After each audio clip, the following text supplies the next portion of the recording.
ভাইরা আমার, আল্লাহর কসম করে বলি, একটা সময় আসবে মন খুলে নামাজ পড়তে চাইবেন। বিশ্বাস করেন ভাই, লিখে রাখেন ডায়েরিতে। আপনাকে যদি আল্লাহ হায়াতে বাঁচিয়ে রাখেন, যুবক ভাইয়েরা, তরুণ ভাইয়েরা, একটা বয়স আসবে মনে চাইবে একটু রবকে মন খুলে সেজদা দেই, একটু লম্বা করে রুকু করি। পারবেন না, অসুস্থ হয়ে যাবেন, রোগবালাই ধরে ফেলবে। বাবারে, সে সময় আসবে না? বৃদ্ধ মুরব্বীদেরকে, চাচাদেরকে জিজ্ঞাসা করেন, চাইলেও ওযু ধরে রাখতে পারে না, নামাজ পড়তে পারে না, চাইলেও পারে না। একটা সময় আসবে চাইবেন, পারবেন না। নামাজটাকে সুন্দর করেন, সময় মতো পড়েন। অনেক রাকাত নামাজ পড়বেন, নফল নামাজ পড়বেন। এটার চেয়ে উত্তম হলো ফরজটা পড়লেন, মূল সুন্নত গুলাই পড়লেন, কিন্তু ধীরস্থিরতার সাথে পড়লেন। 10 রাকাত তাড়াহুড়া করে পড়ার চাইতে 2 রাকাত আস্তে আস্তে পড়া অনেক বেশি। নামাজ সুন্দর করবেন তো ইনশাআল্লাহ। আজকে আপনাদেরকে একটা কথা বলে রাখি, আপনারা যখন মসজিদে যাবেন একটু খেয়াল করেন ভাইরা, যে কোন মুসল্লিটার নামাজের সবচেয়ে বেশি সময় নেয়। আমি খেয়াল করি।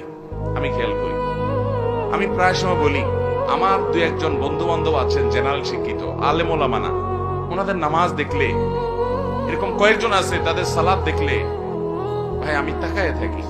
আলহামদুলিল্লাহ, আমি নিজে আমার সালাত কিতাব পত্রে পড়েছি, মানুষকে পড়াইছি, শিখাইছি, বলছি, কিন্তু দেখছি যে নামাজ কত সুন্দর করা যায়। 4 রাকাত নামাজ পড়তে 15 মিনিট সময়, 20 মিনিট সময় নেয়, এরকম মানুষও আমি দেখেছি। এটা 1 দিন 2 দিনের ঘটনা না, প্রায় প্রতিদিনই এরকম নামাজ পড়ে তারা।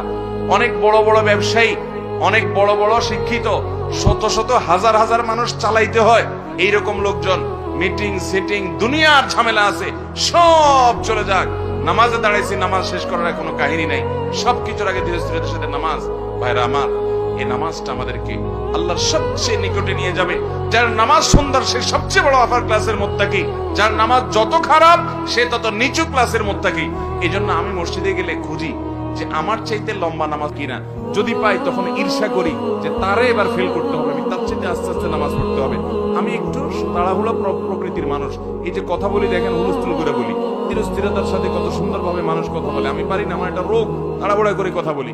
কিন্তু ভাইরা, আমার মতো এরকম তাড়াহুড়া করা মানুষটাও আমি খেয়াল করি মসজিদে, যে 2 রাকাত নামাজ পড়তে বেশিরভাগ মুসল্লি, জেনারেল শিক্ষিত, সাধারণ শিক্ষিত মানুষ অনেকে আছেন, কোরআন বা সূরাগুলো এত সহিও না, মাগার মাশাআল্লাহ 2 রাকাত নামাজ আমরা একসাথে শুরু করছি, 10 জন, 20 জন, 30 জন মুসল্লি মসজিদে আছে, সুন্নাত পড়তেছি, কিন্তু দেখি যে আমারে ফেল মারাই দিয়ে তারা সবাই নামাজ আগে আগে শেষ করে ফেলছে। এত গতি তাদের নামাজে। আবার কিছু মানুষ দেখি মাশাআল্লাহ, যে আমার অনেক পরে দেখা যাচ্ছে তাদের মাত্র 1 রাকাত শেষ হয়েছে, তখন আমি ঈর্ষা করি, আমি তো এরকম সুন্দর নামাজ পড়তে পারতাম।